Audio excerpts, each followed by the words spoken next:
जय श्री राम दोस्तों, आज के इस ज्योतिष कार्यक्रम में इस राशि के सभी जातकों का श्री काल भैरव धाम में हार्दिक स्वागत करते हैं, हृदय से अभिनंदन करते हैं। माता भद्रकाली, बाबा भैरवनाथ आप सभी के ऊपर सदैव कृपा बनाए रखें। जी हाँ दोस्तों, आज की वीडियो में मैंने जो लिखा है कि समय किसका अच्छा होगा और किसको राजयोग मिलेगा। जी हाँ दोस्तों, इस समय ग्रहों के राजा सूर्यदेव भगवान राशि परिवर्तन करने जा रहे हैं और ग्रहों के युवराज भी राशि परिवर्तन करेंगे। तो दोस्तों, बुध और सूर्य यानी राजा और युवराज, यह दोनों की युति होने वाली है इस लंबे समय के लिए। जी हाँ प्यारे दोस्तों, 16 जुलाई को सूर्यदेव भगवान ग्रहों के राजा है, इनका गोचर कर्क राशि में होगा। जी हाँ, और दोस्तों 16 जुलाई से लेकर के 16 अगस्त तक सूर्यदेव भगवान कर्क राशि पर गोचर करेंगे और ग्रहों के युवराज बुध महाराज पहले से ही गोचर कर रहे हैं, जिससे बुद्धादित्य योग भी बनेगा और जो कि आप हमेशा सुनते हैं। परंतु इस बार दोस्तों ये बुध आदित्य योग जो बनना है ये लंबे समय के लिए, पूरे 1 महीने के लिए बनने जा रहा है। और इसका प्रभाव क्या होगा, और राजा सूर्यदेव भगवान जब कर्क राशि पर गोचर करना प्रारंभ कर देंगे, क्योंकि कर्क राशि दोस्तों चंद्रमा की राशि है, जो बहुत ही कहा जाए कि एक महत्वपूर्ण ग्रह है चंद्रमा, जिसके प्रभाव से हम बहुत कुछ प्रभावित होते हैं। जी हाँ, क्योंकि दोस्तों चंद्रमा मन के कारक ग्रह हैं और हर एक व्यक्ति को चंद्रमा मन के रूप में विशेष करके प्रभावित करते हैं। जी हाँ दोस्तों, कहते हैं ना कि मन के हारे हार है, मन के जीते जीत। तो इन सभी स्थितियों का क्या प्रभाव होगा, यह आज हम पूरी चर्चा करेंगे। बस आप वीडियो में अंत तक रहने का प्रयास करना। जी हाँ, और अच्छा बुरा क्या फल आपको प्राप्त होगा, क्या उपाय करने होंगे, सभी कुछ बताऊंगा आज की वीडियो में। जी हाँ प्यारे दोस्तों, ग्रह स्थिति को हम डिटेल में समझते हैं, जिससे दोस्तों हम समझ पाए क्योंकि उसके पीछे क्या ग्रह स्थिति है। जैसे दोस्तों हमने समझा कि 16 जुलाई से सूर्यदेव भगवान आ जाएंगे कर्क राशि में और 16 अगस्त तक गोचर करेंगे, परंतु यह कर्क राशि जी हाँ 3 नक्षत्रों को मिलाकर के बनी हुई है, पुनर्वसु नक्षत्र, पुष्प नक्षत्र और अश्लेखा। तो दोस्तों पुनर्वसु देवगुरु बृहस्पति महाराज का नक्षत्र है और पुष्प नक्षत्र किसका है, पुष्प नक्षत्र न्यायाधीश शनिदेव महाराज का है और अश्लेखा नक्षत्र किसका है प्यारे दोस्तों, अश्लेखा नक्षत्र युवराज बुध का है। आज हम पूरी चर्चा करेंगे।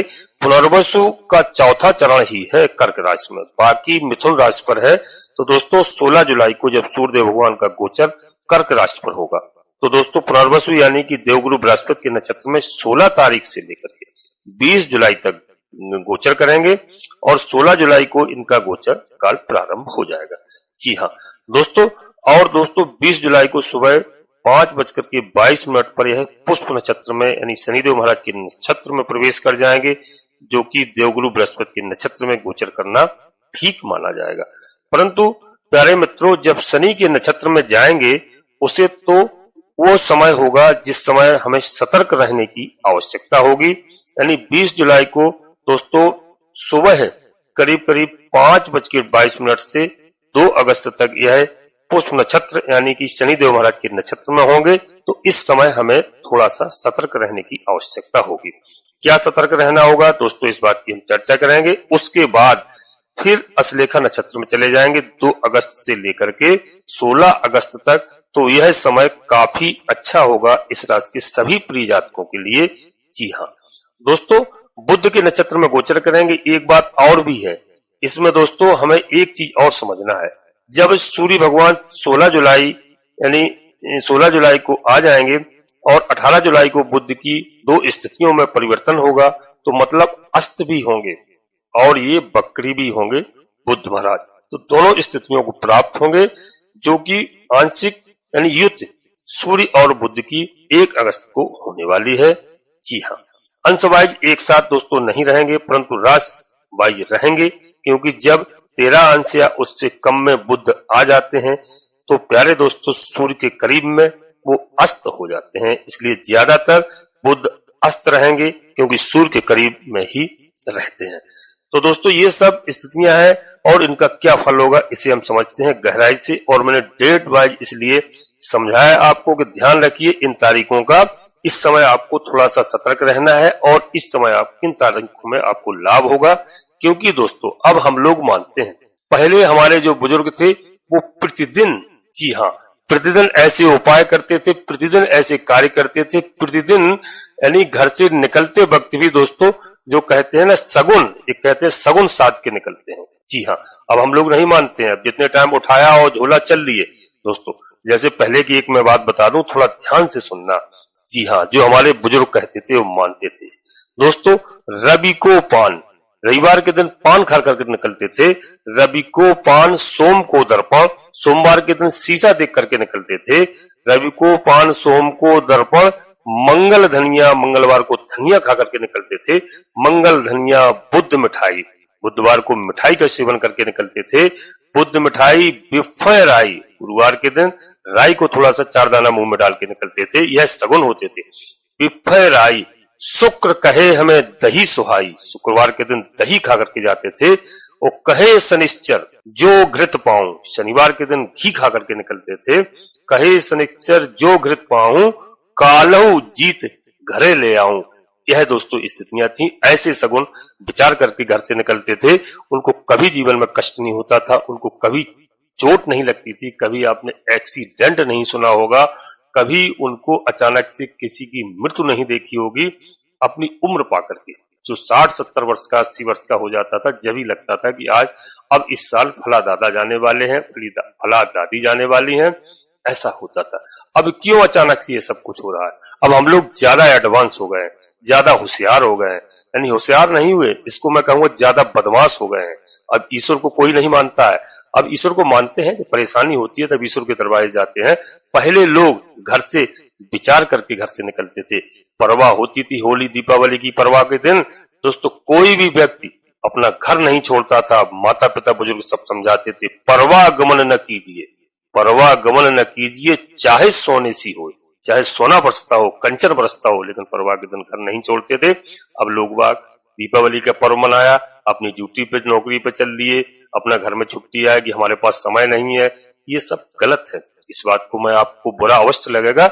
जो भी व्यक्ति, जो भी इस सब चीजों को ध्यान रखता है, मैं लिख कर दे सकता हूं, उनके घर में, उनके पैर में कभी कांटा नहीं लग सकता है।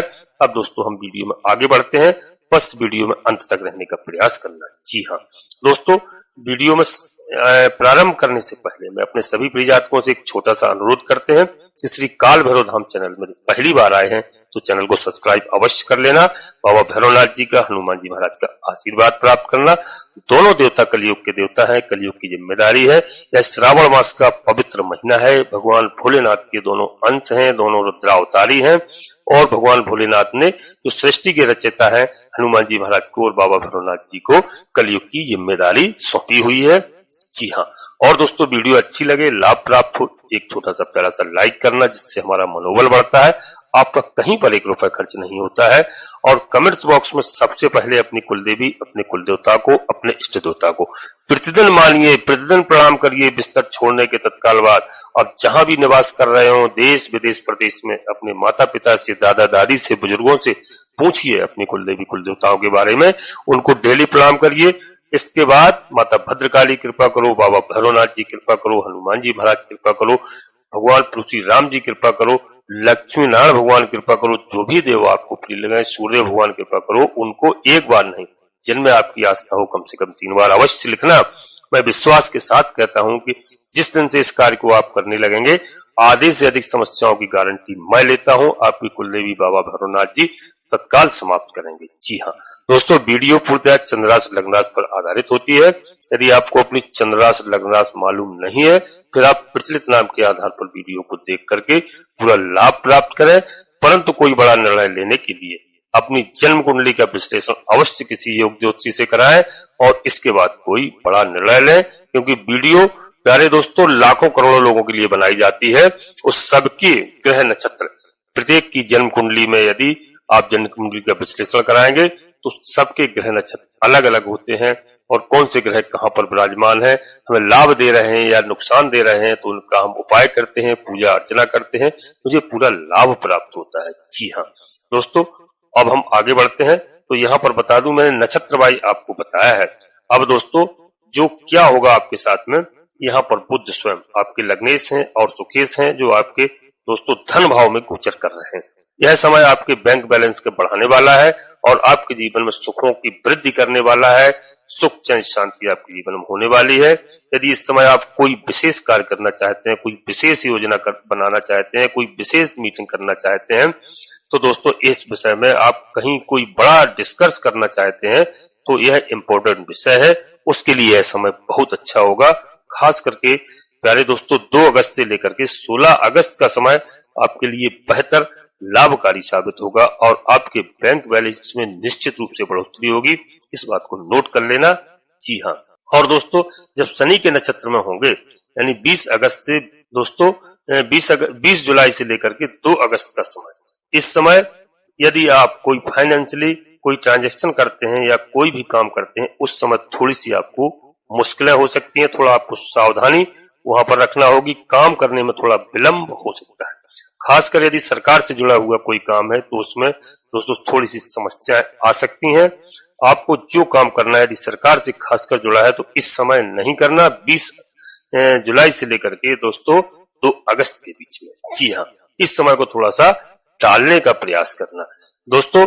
और एक बात आपको और बता दूं कि यदि आप विशेष करके उन लोगों के लिए बात कर रहा हूं जो बहुत बेनिफिट जिनको हो सकता है, जो लोग लॉटरी, जुआ, सट्टा इत्यादि से संबंध रखते हैं, ऐसी स्थिति में यह अचानक धन लाभ की स्थितियां बनने के योग बनते हुए दिखाई दे रहे हैं। आपको इसका फायदा उठाना है, परंतु शनि के नक्षत्र पर यह चीजें नहीं चल पाएंगी। जब शनि के नक्षत्र में चल रहे होंगे तो उस समय आपको थोड़ा सावधानी रखना होगा, क्योंकि शनिदेव महाराज दोस्तों इस समय न्यायाधीश हैं और कर्म के कारक ग्रह हैं। और जब सूर्य भी जो सत्य और प्रतीक हैं और शनि भी न्यायाधीश हैं, तो जब सूर्य गोचर कर रहे होंगे यानी 20 जुलाई से लेकर के 2 अगस्त तक, तो इस समय बिल्कुल भी लॉटरी, जुआ, सट्टा इत्यादि से संबंध आपको कोई भी नहीं रखना है, क्योंकि ऐसी स्थिति में आपके लिए मुश्किलें खड़ी हो सकती हैं। फायदे की जगह आपको नुकसान हो सकता है। इसमें पैतृक संपत्ति से संबंधित यदि कोई मामला है तो यदि आप चाहते हैं कि उसमें सुधार हो जाए तो उसे सॉल्व आपका किया जा सकता है। जी हाँ, बहुत ही अच्छा समय इस समय है, क्योंकि स्वयं सूर्य जो है पैतृक संपत्ति के अधिपति होते हैं और दोस्तों इन सब चीजों का अधिपति रखते हैं, तो और इसके कारक ग्रह होते हैं। तो यहाँ विचार किया जा सकता है, तो कारक तो यहाँ पर होता है। तो यदि स्वयं दोस्तों वो आ चुके हैं सूर्यदेव भगवान, तो बहुत अच्छी बात है। यहाँ पर आपको लाभ हो सकता है और पैतृक संपत्ति, भाई बंधुओं के साथ जो समस्याएं हैं उनका समाधान हो सकता है। जी हाँ, और इसमें थोड़ा सा मानसिक तनाव भी हो सकता है। थोड़ा सा पहले डिस्कशन आप कर लें, क्योंकि यह कार्य इस समय आपके निपट सकते हैं, परंतु यदि आप प्रयास करेंगे तो अंत में आपके काम अवश्य सब बन जाएंगे, कोई समस्या नहीं होगी। पहले थोड़ा भाग दौड़ आपको करना पड़ सकती है, लेकिन वाद विवाद आपका हल्का फुल्का हो सकता है, लेकिन समस्याओं का समाधान यहाँ पर हो सकता है। आपको 100% यहाँ पर सफलता मिल सकती है। जी हाँ, यह मैं आपको बता रहा हूँ और इस कार्य को आप कर सकते हैं। इस समय प्यारे दोस्तों एक चीज बहुत ध्यान रखिए कि बाड़ी जो है आपकी बहुत अच्छी है और बाड़ी बहुत अच्छी रहेगी। निश्चित रूप से इस समय दोस्तों आपकी बाड़ी से जो भी आप निर्णय लेंगे बहुत अच्छा निर्णय होगा। बशर्ते जल्दबाजी नहीं करना है, किसी को कठोर शब्द नहीं बोलना है, धैर्य के साथ आपको कार्य करना है, क्योंकि आप गलती ना करें, क्योंकि आप किसी से गलत नहीं बोले, क्योंकि उससे आपकी समस्याएं उलझ सकती हैं। जी हाँ, इस बात का विशेष ध्यान रखना, यही मेरा समझाने का फर्ज है, यही मैं बताता हूँ, यही अपने प्रिय जातकों के लिए कि किस समय पर आपको कैसे आपको चलना है और कैसे आपके कार्य बन सकते हैं। यहाँ पर समस्याओं का समाधान आपका हो सकता है। आप क्रोध पर कंट्रोल रखेंगे, वाणी पर नियंत्रण रखेंगे, आपके सारे काम बनेंगे। जिन लोगों से जी हाँ आपकी अब तक अनबन चल रही थी, उनसे आपके अच्छे संबंध होंगे। जो आस पड़ोस के लोग आपसे जलते थे, ईर्ष्या रखते थे, यह एक ऐसा समय है कि इस समय वह आपसे अच्छे संबंध बनाने का प्रयास कर सकते हैं। जी हाँ, बहुत चीजें इस समय आपकी रिकवर हो सकती हैं दोस्तों, और आप सोच समझ के बोलिए। ऐसा नहीं कि जोश में आकर के आप कुछ बोल रहे हैं, होश खो जाए। कई बार आप ऐसे वादे भी कर देंगे लोगों से जोश में, बाद में फिर तकलीफें होंगी उन बातों को पूरा करने में।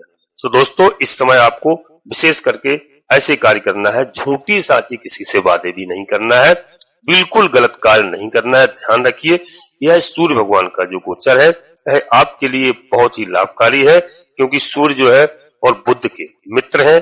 तो दोस्तों यहाँ पर बुध आदित्य योग बन रहा है और कर्क में है तो ठीक है, पर बुध दोस्तों कंफर्टेबल नहीं हुआ करते हैं कर्क में, खासकर गुरु के नक्षत्र में प्रारंभिक स्थिति में होंगे तो उस समय थोड़ा सा ध्यान आपको रखना है। बहुत अच्छी बात है, क्योंकि पुनर्वसु में, जी हाँ पुनर्वसु नक्षत्र में, तो दोस्तों पहले यह प्रभाव अच्छा देने वाले हैं गुरु। तो जो लोग यहाँ पर सोना चांदी से संबंधित व्यापार करते हैं तो ऐसी स्थिति में, ऐसे में जो प्रारंभिक कहना चाहिए 16 से 19 का समय है, जी हाँ यह समय जो 16 से 19 तारीख का है सुबह 5:22, तो उस समय तो दोस्तों रात होती है, यानी 19 तारीख को आपको पकड़ के चलना चाहिए। तो यह समय आपके लिए बहुत अच्छा है खासकर, और टीचिंग लाइन में जो है सोना चांदी से संबंधित काम करते हैं, पुरोहित से संबंधित काम करते हैं और भी बहुत सारे गुरु के अधिपत्य हैं, तो इस समय बहुत अच्छे रिजल्ट उनको मिल सकते हैं। इनमें प्यारे दोस्तों खास करके बेनिफिट होगा, सबसे बड़ी बात मान सम्मान आपको मिलेगा और आपको कोई दोस्तों कई तरह से दोस्तों समस्याओं का यहाँ पर समाधान होगा। जी हाँ दोस्तों, इस समय आपसे कोई बुरा कहने वाला नहीं मिलेगा, इस बात का ध्यान रखना, बशर्ते आप वाणी पर नियंत्रण रख करके सारे कार्य करना। जी हाँ, और यहाँ पर आपको एक बात और बता दूं, आपको अच्छे परिणाम देखने को मिल सकते हैं। आप भुवन भास्कर सूर्यदेव भगवान की आराधना करिए, सूर्यदेव भगवान के मंत्रों का आप जाप करिए और माता गायत्री जी के माँ गायत्री मंत्र के आप जाप कर सकते हैं, प्रतिदिन करिए, यह आपके लिए बहुत अच्छा होगा। 1 लोटा जल आप सूर्यदेव भगवान को प्रतिदिन थोड़ा मिष्ठान डाल करके, थोड़ा सा दोस्तों लाल पुष्प डाल करके सूर्यदेव भगवान को अर्पित करें, आपके लिए बहुत अच्छा होगा, बहुत लाभकारी होगा। और श्रावण मास का महीना चल रहा है, भगवान भोलेनाथ को आप प्रतिदिन जलाभिषेक करिए, बेलपत्र दोस्तों चढ़ाइए और जो है घी से, दूध से, दही से, भांग से इत्यादि जो आपसे बन सके उनका अभिषेक करिए। भगवान भोलेनाथ का यह महीना पवित्र महीना है और सूर्यदेव भगवान को तो आप प्रतिदिन 1 लोटा जल अर्पित करिए। जी हाँ, अपने घर से करिए। यदि आप भगवान भोलेनाथ के मंदिर प्रतिदिन नहीं जा सकते हैं, शिवालय नहीं जा सकते हैं, तो आप घर से सूर्यदेव भगवान को अवश्य कर दीजिए और अपने पूर्वज हैं, अपने पिता हैं, उनका भी आशीर्वाद प्राप्त करिए।